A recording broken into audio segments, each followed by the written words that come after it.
Hello guys, welcome back to my YouTube channel. आशा है कि आप सभी काफ़ी अच्छे होंगे और अपने एग्ज़ाम की तैयारी आप सभी काफ़ी अच्छे से कर रहे होंगे। आज का ये वीडियो बहुत ही ज़्यादा इम्पॉर्टेंट है। अगर आप किसी भी प्रतियोगी एग्ज़ाम की तैयारी करते हैं तो आप इस वीडियो को देख सकते हैं। आज है 22 अगस्त और 22 अगस्त 2025 के दिन का जो भी इंपॉर्टेंट करंट अफेयर्स है, जहाँ से एग्ज़ाम में प्रश्न पूछे जाने की संभावना है, उन प्रश्नों को आज की इस वीडियो में हम देखेंगे। तो 22 अगस्त के दिन का ताज़ा करंट अफेयर्स आज की इस वीडियो में हम देखेंगे। तो अगर आप किसी भी एग्ज़ाम की प्रिपरेशन करते हैं तो आप इस वीडियो को देख सकते हैं और देखने के साथ साथ अपने यार दोस्त मित्र को भी शेयर कर सकते हैं। देखिए, जिस भी प्रश्न का अगर आपको आंसर पता हो तो आप कमेंट बॉक्स में ज़रूर बताइए। इससे ये होगा कि आपको चीज़ें लंबे समय तक याद रहेंगी। तो देखिए, इस वीडियो में हम देखने के वाले हैं इंपॉर्टेंट डे और थीम देखेंगे। नेशनल और इंटरनेशनल से जुड़ी जो भी इंपॉर्टेंट करंट अफेयर्स हैं, जहाँ से भी एग्जाम में प्रश्न पूछे जाने की संभावना है, और प्रश्नों को देखेंगे। साथ ही साथ अगर खेल जगत से आज के दिन का कोई इंपॉर्टेंट प्रश्न है तो उसको भी आज की इस वीडियो में हम देखेंगे। तो ये कंप्लीट वीडियो आपके लिए बहुत ही हेल्प रहने वाला है अगर आप किसी भी प्रतियोगी एग्जाम में बैठते हैं तो देखिए, पहला प्रश्न है और पहला प्रश्न दिवस को लेकर है। अगर आपको इस प्रश्न का आंसर पता हो तो कमेंट बॉक्स में बता सकते हैं। पहला प्रश्न है 22 अगस्त को चेन्नई, जिसे पूर्व में मद्रास कहा जाता था, यानी पहले चेन्नई को मद्रास कहा जाता था, कि स्थापना दिवस किस नाम से मनाया जाता है। इसमें आपको ये बताना है कि 22 अगस्त को चेन्नई कि स्थापना दिवस किस नाम से मनाया जाता है। तो पहला ऑप्शन है चेन्नई फेस्टिवल के नाम से मनाया जाता है, या फिर मद्रास दिवस के नाम से मनाया जाता है, या फिर तमिलनाडु डे के नाम से मनाया जाता है, या फिर हेरिटेज डे के नाम से मनाया जाता है। ठीक है, तो इसमें यह पूछा गया है कि 22 अगस्त को चेन्नई स्थापना दिवस किस नाम से मनाया जाता है।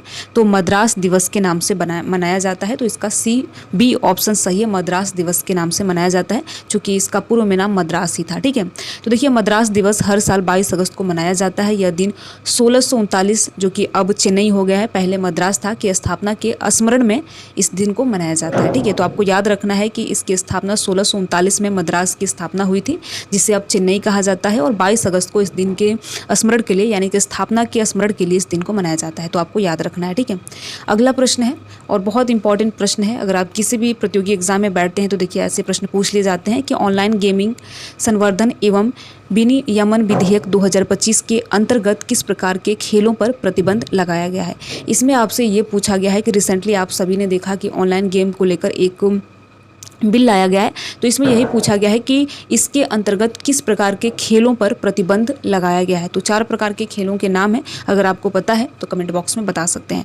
तो पहला इसका ऑप्शन है सामाजिक शैक्षिक खेल, या फिर बी ऑप्शन सही है ई स्पोर्ट्स, या फिर सी ऑप्शन सही है सट्टेबाजी दाव लगाने वाले ऑनलाइन मनी गेम्स, या फिर डी ऑप्शन सही है साहसिक खेल। ठीक है, तो अगर आपको इसका आंसर पता हो तो आप कमेंट बॉक्स में बता सकते हैं। तो देखिए, इसका करेक्ट ऑप्शन है सी, यानी कि अभी हाल ही फिलहाल में आप देखेंगे ऑनलाइन गेमिंग संवर्धन एवं विनियमन विधेयक जो है वो बिल को लाया गया है, जिसके तहत सट्टेबाजी दाव लगाने वाले जो गेम है उन पर प्रतिबंध लगाया गया है। इससे देखिए, बच्चों का बहुत ज़्यादा नुकसान होता था, या फिर कोई भी ऐसा जो इस खेल में सट्टेबाजी लगाते थे उनका बहुत यहाँ पर नुकसान होता था। तो इन्हीं सारी चीज़ों को रोकने के लिए केंद्र सरकार के द्वारा ये बिल लाया गया है। ठीक है, तो आप इससे याद रखेंगे, सट्टेबाजी और दाव पर लगाने वाले जो भी ऑनलाइन गेम्स होते हैं इन पर प्रतिबंध लगाया गया है।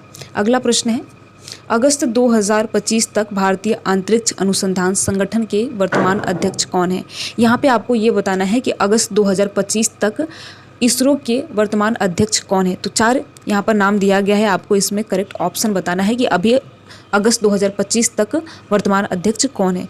तो पहला ऑप्शन है के सिवन, बी ऑप्शन है एस सोमनाथ, और सी ऑप्शन है डॉक्टर वी नारायणन, और डी ऑप्शन है जी माधवन नायर। ठीक है, तो इसका करेक्ट ऑप्शन है वी नारायणन। ठीक है, तो इसका सी ऑप्शन सही है। तो देखिए, रिसेंटली इन्होंने घोषणा किया है कि 21 अगस्त 2025 को जो भारतीय अंतरिक्ष अनुसंधान संगठन, जिसे इसरो कहा जाता है, इसके अध्यक्ष डॉक्टर वी नारायणन है। इन्होंने घोषणा किया है कि भारत का पहला मानवयुक्त अंतरिक्ष मिशन गगनयान, जो कि दिसंबर 2025 में अपनी पहली परीक्षण उड़ान भरेगा। तो आपको याद रखना है, ये भी प्रश्न, यहाँ से भी प्रश्न पूछ लिया जाएगा कि भारत का पहला मानवयुक्त अंतरिक्ष मिशन जिसका नाम गगनयान है, ये अपना पहली परीक्षण उड़ान कब भरेगा। तो दिसंबर 2025 में, यानी कि इस वर्ष के अंतिम में ये अपना पहली उड़ान भरेगा, जिसका नाम है गगनयान। ठीक है, तो आपको इस प्रश्न को याद रखना है।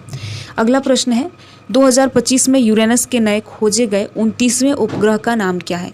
इसमें आपको ये बताना है कि 2025 में यूरेनस का जो नया उपग्रह खोजा गया है 29वें नंबर का, इसका नाम क्या है। ठीक है, तो पहला ऑप्शन है एस 2025 UN, और बी ऑप्शन है यूरा 29, सी ऑप्शन है एस 2025 M1, और डी ऑप्शन है न्यूरो U1, ठीक है। तो इसमें करेक्ट ऑप्शन बताना है। तो देखिए इसका करेक्ट ऑप्शन है S 2025 U1, ठीक है। तो नासा के जेम्स वेब स्पेस टेलीस्कोप ने यानी JWST ने यूरेनस के एक नए उपग्रह की खोज की है जिसका भी वर्तमान में नाम है S 2025 UN। इसका नाम बाद में बदल दिया जाएगा, लेकिन अभी फिलहाल इसका नाम है S 2025 UN फर्स्ट। ये यूरेनस के 29वें उपग्रह का नाम है, तो आपको याद रखना है। रिसेंटली इसी की खोज हुई है और ये 29वें नंबर का उपग्रह है, आपको याद रखना है, ठीक है।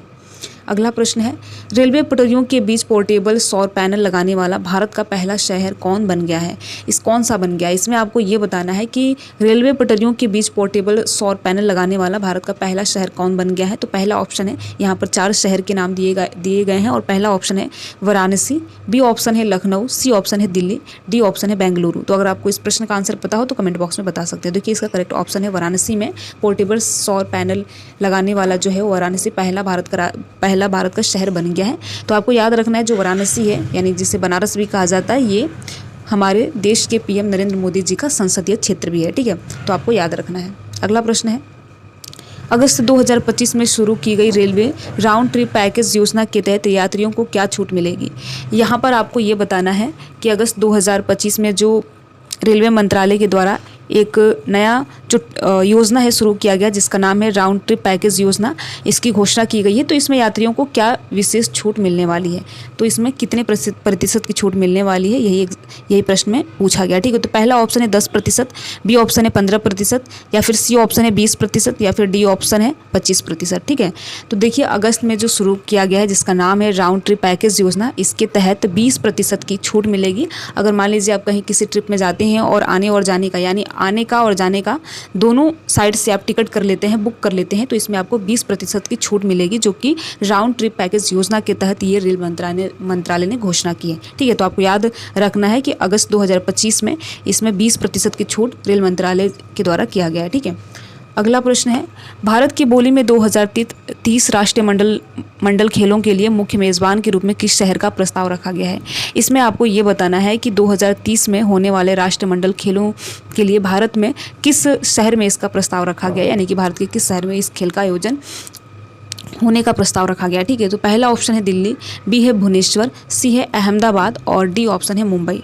तो देखिए अहमदाबाद में यानी कि भारत की बोली में 2030 में जो राष्ट्रीय मंडल खेल का आयोजन होने वाला है, तो मुख्य रूप से भारत की मेज़बानी के रूप में अहमदाबाद शहर का प्रस्ताव रखा गया है। तो आपको याद रखना है, देखिए खेल जगत से भी प्रश्न एग्जाम में आजकल आपको देखने को मिल रहे होंगे, ठीक है। तो आपको जो भी खेल जगत से इंपॉर्टेंट प्रश्न है तो उनको आपको याद रखना है। तो इसका सी ऑप्शन सही है। अगला प्रश्न देखते हैं, भारत का लक्ष्य किस वर्ष भारतीय अंतरिक्ष स्टेशन स्थापित करना है? ये देखिए आप में से बहुत कैंडिडेट होंगे जिनको ये प्रश्न पता होगा। तो भारत का लक्ष्य किस वर्ष तक भारतीय अंतरिक्ष स्टेशन स्थापित करना है? तो पहला ऑप्शन है 2030, बी है 2035, सी ऑप्शन है 2040, या फिर डी ऑप्शन है 2047। तो देखिए भारत का लक्ष्य है कि अंतरिक्ष स्टेशन स्थापित किया जाए 2035 तक, ठीक है। तो आप इसको याद रखेंगे, इसका करेक्ट ऑप्शन है 2035। तो भारत की योजना है कि 2035 तक एक चालू भारतीय अंतरिक्ष स्टेशन की स्थापना हो और 2040 तक चंद्रमा पर एक भारतीय चालक दल मिशन लीडर हो, ठीक है। तो यहाँ पर देखिए 2035 तक अंतरिक्ष स्टेशन मिशन की स्थापना की जाने वाली है। तो इसका बी ऑप्शन सही है, ठीक है। इसका बी ऑप्शन सही है। अगला प्रश्न है, 2025 में खाद्य और शांति के लिए MS स्वामीनाथन पुरस्कार के पहले प्राप्तकर्ता कौन थे? इसमें आपको ये बताना है कि 2025 में खाद्य और शांति के लिए MS स्वामीनाथन पुरस्कार किन्हें प्राप्त किया गया है, जो कि पहले व्यक्ति हैं, ठीक है। तो पहला ऑप्शन है डॉक्टर MS स्वामीनाथन, बी है डॉक्टर वंदना शिवा, सी ऑप्शन है नाइजीरिया के प्रोफेसर एडेनले, ठीक है, और डी ऑप्शन है प्रोफेसर युआन लोंगपिंग, ठीक है। तो इसका सी ऑप्शन सही है, यानी नाइजीरिया के जो प्रोफेसर हैं एडेनले, इन्हें हाल ही में आप देखेंगे SM स्वामीनाथन शताब्दी अंतर्राष्ट्रीय सम्मेलन में इन्हें शांति के लिए MS स्वामीनाथन पुरस्कार दिया गया, खाद्य और शांति के लिए, ठीक है। तो ये आयोजन कहाँ हुआ है? ये आयोजन नई दिल्ली में आयोजित किया गया है। तो आपको इसे याद रखना है और एग्जाम में ऐसे भी प्रश्न पूछ लिए जाते हैं। अगला प्रश्न है और इस वीडियो का अंतिम प्रश्न है जो कि बहुत ज़्यादा इंपॉर्टेंट है, बंदरगाह क्षेत्र में भारत के पहले make in India green hydrogen plant का उद्घाटन कहाँ किया गया? इसमें इसमें आपको ये बताना है कि बंदरगाह क्षेत्र में भारत के पहले make in India green hydrogen plant का उद्घाटन कहाँ किया गया। तो पहला ऑप्शन है जवाहरलाल नेहरू बंदरगाह महाराष्ट्र में, या फिर दीनदयाल बंदरगाह प्राधिकरण कांडला में, या फिर सी है पारादीप बंदरगाह ओडिशा में, या फिर डी ऑप्शन है विशाखापत्तनम बंदरगाह आंध्र प्रदेश में। तो भारत का make in India green hydrogen plant का उद्घाटन कहाँ हुआ है। देखिए इसका बी ऑप्शन सही है, यानी कि बंदरगाह क्षेत्र में भारत के पहले make in India green hydrogen plant का उद्घाटन दीनदयाल बंदरगाह प्राधिकरण कांडला में किया गया है। तो इसका बी ऑप्शन सही है। ठीक है, बी ऑप्शन सही है। तो कुल मिलाकर 10 करंट अफेयर्स जो कि बहुत ज़्यादा इंपॉर्टेंट है और यहाँ से एग्जाम में प्रश्न पूछे जाने की संभावना भी है। तो इन प्रश्नों को हमने देखा है। अगर आपको इस वीडियो का PDF चाहिए तो आप हमें कमेंट बॉक्स में बता सकते हैं। ठीक है, तो आप अगर किसी भी एग्जाम की प्रिपरेशन करते हैं तो आप इस वीडियो को देख सकते हैं। निश्चित तौर पर ये वीडियो आपके लिए बहुत ही हेल्पफुल रहने वाला है। तो वीडियो आपको कैसा लगा कमेंट बॉक्स में ज़रूर बताएं। अगर आप किसी भी प्रकार का कोई सुधार चाहते हैं तो सुझाव के तौर पर भी आप हमें बता सकते हैं। वीडियो में लास्ट तक बने रहने के लिए आप सभी का बहुत बहुत धन्यवाद।